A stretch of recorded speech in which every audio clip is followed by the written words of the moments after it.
शांति दृष्टिकोण जहाँ को लिखिंट ब्रह्मकुमार सारंगधर नायक। यही दृष्टिकोण कथावस्तुटी केते गुड़िए कथा उपर आधारित। आमे एहाकु एक दुई करी आगकु आगे नबा। आज यार प्रथम कथाटी जानिबा।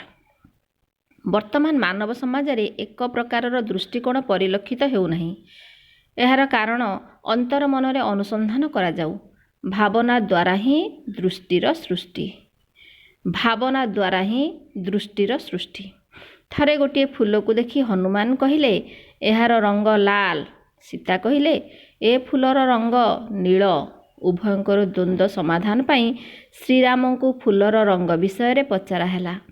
से देखिले फूलटीर प्रकृत रंग थिला धला। हनुमान और सीतांकर भिन्न भिन्न दृष्टिकोणर कारण पचारिबारु श्रीराम कहिले सीता मते खूब भल पाउथिबारु तांकु फूलर रंग नील देखागला। हनुमान क्रोधाग्नि रे प्रज्वलित होइथिबारु फूलर रंग लाल देखागला। जे जेउ रंगर चषमा पिंधिबो ताकु प्रत्येक वस्तु सेई रंगर देखाजिबो।